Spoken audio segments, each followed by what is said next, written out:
I earned my degree online at Arizona State University.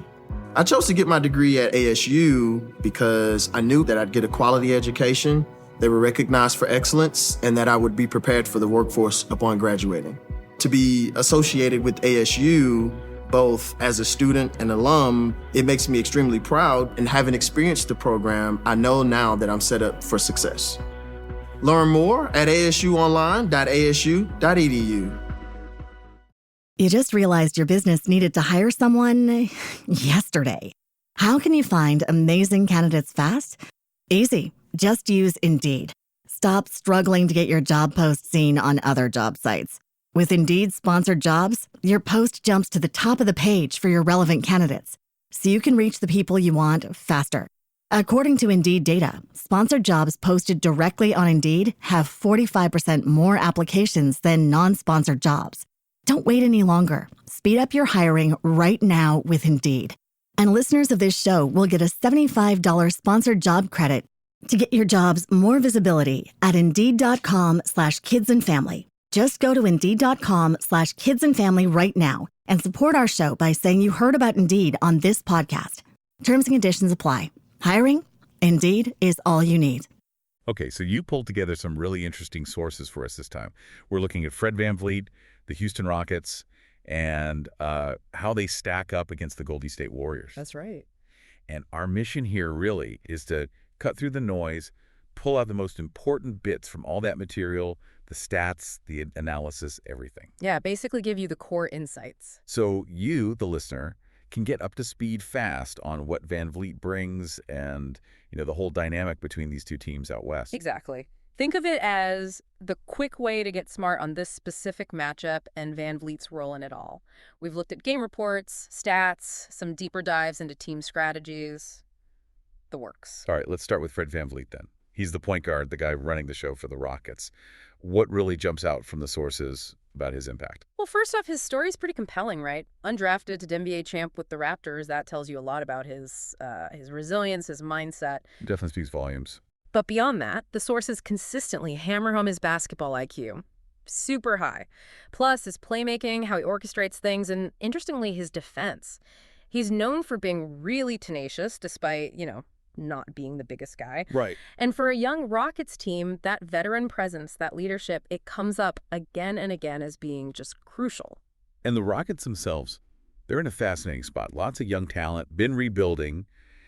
But getting VanVleet feels like they're hitting the gas a bit. Oh, absolutely. It signals a shift. You look at the context provided. Bringing in a guy like VanVleet, a proven winner, under a coach like Ime Udoka, it screams, we want to compete now. Not just develop talent anymore. Exactly. The sources suggest Udoka wants a more balanced approach, and VanVleet is, kind of the engine for that on the court. Stability, direction for guys like Green and Shingun. Okay, so then you've got the Warriors. The dynasty, maybe not at its peak, but still led by Steph Curry, still incredibly dangerous. Precisely. They're navigating maybe a different phase, but that offensive firepower, still there. The sources are crystal clear. It all revolves around Curry's gravity, his shooting. Unbelievable shooting. Right. So when these teams play, it's this really interesting clash. Different timelines, different goals almost. Established power versus the up-and-comer with a new veteran leader. So let's dig into VanVleet's game a bit more. Offensive orchestration. What does that actually look like on the court, according to the sources? It means he's basically the quarterback out there. High IQ, like we said, great court vision. The sources show him making smart reads, delivering the ball where it needs to go. Setting guys up. Yeah, and specifically, he's really effective in the pick and roll. He can score off the screen himself for sure, but maybe more importantly, he makes those pinpoint passes hitting the roll man or finding the open shooter spotting up. He creates advantages. Exactly. The sources even mention tracking things like his assist numbers, potential assists, offensive rating when he's on the floor, trying to quantify that impact. Like, apparently, the Rockets get way more open threes when he's running the point. Okay, that makes sense. He's the playmaker first. But he can score, too, right? He's not just pass first. Correct. The sources definitely confirm that he's a very capable scorer, got that reliable three ball, and he's not afraid to attack the rim either. Finds his spots. Yeah, and what's interesting is the emphasis on his shot selection. The info suggests he really understands when to look for his own shot versus getting others involved. Usually takes good shots, high percentage looks. You'd see that in his points per game, his shooting percentages, if you dug into those. Okay, offense covered. Now, defensively, hmm the sources paint him as, like, super tenacious, especially for his size. How's he pull that off? Well, it comes back to that IQ, doesn't it? And anticipation. The sources highlight how he uses his smarts, his strength, because he Yeah. is strong to disrupt things. Quick hands, too. Yeah, quick hands, good positioning. He gets steals, deflections. He can really bother opposing point guards. And the communication aspect comes up a lot, too. He's vocal back there, directing traffic, setting the defensive tone. You'd look at stuff like his defensive rating, maybe opponent shooting numbers when he's the primary defender to see that impact. And beyond the stats, there's that veteran presence thing. It's kind of intangible, but sounds like it's huge for this Rockets team. Oh, absolutely huge. I mean, think about it. He's won a championship. He knows what it takes. That experience, that knowledge, you can't just teach that. Sure. And the sources mention reports of him actively mentoring the young guys, Jalen Green, Shingun, sharing that understanding of what winning in the NBA requires. That's invaluable for a team trying to figure things out. It's interesting, too. The sources brought up comparisons to guys who aren't point guards, like Jimmy Butler or Steven Adams. What's the thinking there? Yeah, that was insightful. It's about understanding value beyond the traditional position stats, right? Yeah. Like, Butler isn't a point guard, but his leadership, his two-way impact, it just lifts the whole team. The sources suggest VanVleet has some of that same quality influencing the game in ways beyond just assists and points. Adams. Similar idea. Adams brings that physicality, that veteran know-how, that presence, even if he's not scoring 20 a game. So these comparisons help show VanVleet's worth is broader than just being a point guard. It's about his overall effect on winning. Gotcha. Though you'd still compare him to other point guards, too, presumably. Oh, for sure. Direct comparisons to guys with similar skill sets would definitely help pinpoint his exact strengths and maybe weaknesses within that role. Makes sense. Okay, we've got a good handle on VanVleet's contribution to Houston. Now let's shift to those Warriors matchups. We all know the offense, Steph Curry. What makes it so hard to stop year after year? Well, it starts with Curry, obviously. His shooting range is just unreal, and his movement without the ball, that constant motion, puts immense stress on defenses. Creates chaos. Total chaos. Forces tough decisions, opens things up for everyone else. But it's not just Curry, right? The system, it's the ball movement, the spacing, guys like Klay Thompson, Draymond Green facilitating. It's a machine. Yeah.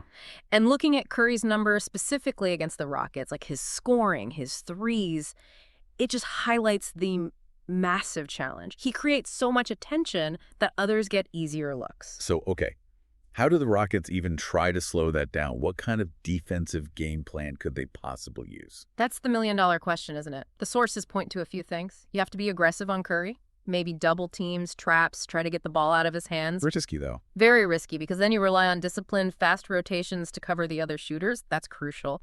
Plus, limiting transition points, the Warriors thrive there, and crashing the defensive glass, no second chances. And VanVleet's role in all this. Oh, it's absolutely vital. Whether he's guarding Curry directly, which is a nightmare assignment, or maybe another key guy, his defensive IQ, his communication, they're leaning heavily on that. He has to be locked in. The individual matchups seem critical here, especially VanVleet versus Curry. What are the key things to watch in that battle? Well, it's a fascinating contrast. You're watching how VanVleet tries to defend Curry. Can he stay attached, fight over screens, contest without fouling? That's huge. And on the other end, Yeah, how does Curry attack VanVleet? Try to use his quickness, maybe exploit any size difference. And then you compare their offensive numbers when they're directly matched up who's winning those minutes. makes sense. And it's not just them, obviously. Right. The sources remind us, how do the Rockets' wings handle Klay or Wiggins? How does Shingun deal with Draymond or Looney? Those other matchups matter a lot, too. Okay, offensively for the Rockets. Yeah. They got to score too, right? Can't just hope to hold the Warriors to 90 points. What's their approach against that Golden State defense? Yeah, exactly. They need precision execution. The sources suggest really leaning on VanVleet's playmaking to create good looks, trying to find and exploit any mismatches the Warriors' defense gives them. Pace control, maybe? Pace control could be key, yeah. Don't let the Warriors get into that fast-paced flow where they just rain threes, and getting Schengen involved inside, getting points in the paint, that provides balance, stops them from being too jump shot reliant. Sounds like these games could be pretty wild. High scoring, momentum swings. How do we get a feel for how they might play out? That's a good point. The sources do indicate these games often have runs, big swings. Looking at past games, seeing when those swings happened, was it a flurry of threes, a bunch of turnovers? That gives you clues. Key factors to watch them. Definitely three-point shooting percentages for both sides, turnovers, who takes care of the ball better, and rebounding battles are always big. When you're trying to predict future games, like the sources suggest, you've got to factor in current form, injuries, obviously, and just how they've matched up head-to-head historically. Right, right. And finally, just pulling back a bit, these games don't happen in a vacuum. There's the whole NBA season, the Western Conference playoff picture. Where do these Rockets-Warriors games fit in?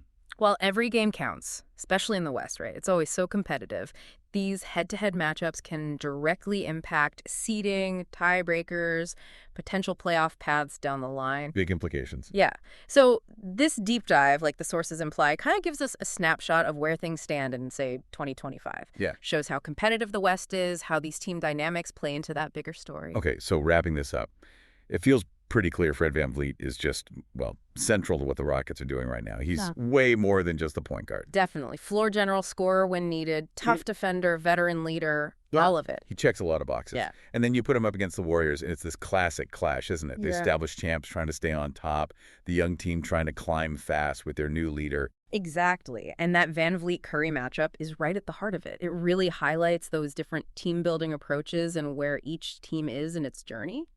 So, something for you, the listener, to chew on. What are the long-term ripples of VanVleet being in Houston? Is he the guy, the catalyst, to push them into being real contenders year after year in that tough West? And flip side, how long can the Warriors keep this up?